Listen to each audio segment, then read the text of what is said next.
Hello, people, how are you all? See, I was not joking when I was saying I am being consistent here. Third week, third video. Pretty great. Well, if you haven't subscribed yet, subscribe now because see, I am posting regularly. Regularly. Okay, I have that problem. Well, if you have been here before, welcome back. And if you're new, welcome. This is Mansi from Readers and Creators. So today I am back with a book review, which is my general niche. But ये book मैंने एक genre उठाया जो कि मैं लगभग छोड़ चुकी थी, romantic genre. I have read so many books from this genre, mostly in the starting when I was becoming this award reader, but then I left it, like completely left it. It's so predictable, so cheesy, so impractical and all that. But now I read this book. This was gifted by my friend Tulika and I read it and this is seriously a good rom-com. तो मुझको लगा कि इसकी story तो आप लोग को बतानी पड़ेगी क्योंकि अगर आप लोग भी मेरी तरह हैं जिनको रोमांटिक जॉनर, चीज़ी, क्लीशे, प्रेडिक्टेबल टाइप की थिंग्स नहीं पसंद है, ये बुक है लगभग वही बट थोड़ी हटके. So let's go. The book I am talking about is the Flatshare by Beth O'Leary. Beth O'Leary is English author and उन्होंने 4-5 किताबें लिखी हैं जिसमें से उनकी पहली किताब ही सुपर डुपर हिट चली गई थी, मिलियन कॉपीज़ बिकी थी and all that. I want to be that author one day. Well, इस बुक में टोटल प्रेडिक्टेबल चीज़ें हैं. आप पूरी एंडिंग प्रेडिक्ट कर सकते हैं बहुत आराम से, but I will say this is finest rom com I read in a very long time. This is a story of about Tiffy and Leon जो कि फ्लैटमेट्स हैं, not roommates, flatmates. Now this is somewhat specific. Why? Because Tiffy and Leon, girl and boy, and that cliche dialogue कि एक लड़का लड़की दोस्त नहीं हो सकते, well they haven't even seen each other, met each other. जो उनका फ्लैट में रहने का एक कॉन्ट्रैक्ट साइन हुआ है वो मीडिएटर के थ्रू साइन हुआ है. अब वो शेयर कैसे कर रहे हैं? Because Leon the boy has night shift where he works, so night के टाइम पर वो चला जाता है and Tiffy has the room. Tiffy works in day वाला 9 to 6 that work time and तब लियोन घर पे आता है एंड वीकेंड्स पे टिफ़ी के पास होता है वो फ्लैट, लियोन कहीं और रहता है. This will seem pretty complicated in the beginning but you will gradually get the hold of it. So ये दोनों ऐसे चलता रहता है. टिफ़ी के पास अपनी प्रॉब्लम्स हैं खुद वर्क को लेके और इसका एक एक्स बॉयफ्रेंड है उसको लेके, प्रिटी सीरियस. यस, लियोन के पास अपनी प्रॉब्लम्स हैं. उसका एक छोटा भाई है और उसकी एक मदर है, सिंगल मदर.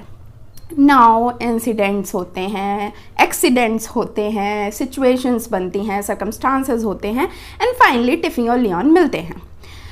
जो उनका मिलना है, जो उनकी कन्वर्सेशन है या जैसे वो एक दूसरे के लिए हैं या जैसा महसूस कर रहे हैं या जो भी वो सिनेरियो क्रिएट किया जा रहा है, that's so beautiful. Like it gave me butterflies, literal butterflies, and I haven't felt those by reading a book in a very long time.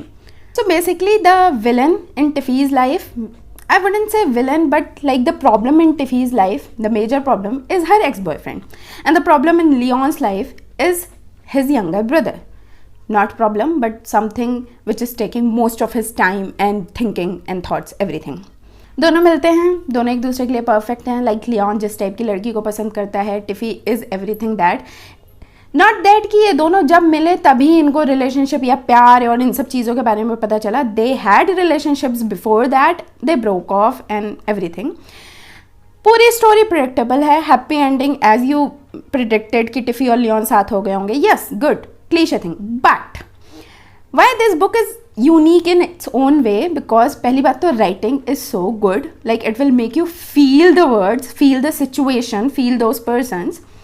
Secondly, if you have been through trauma of boyfriends or girlfriends or partners or heartache, anything like that, you will feel so strongly after reading this book.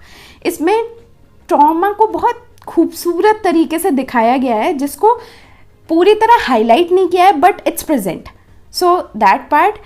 And Leon has mommy issues. I have seen lot of movies where female protagonists have daddy issues.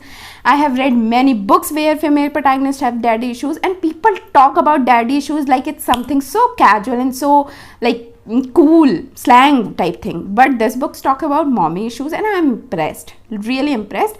So ये जो trauma और mommy issue वाली बात थी, इसने मुझको काफ़ी हद तक impress किया है.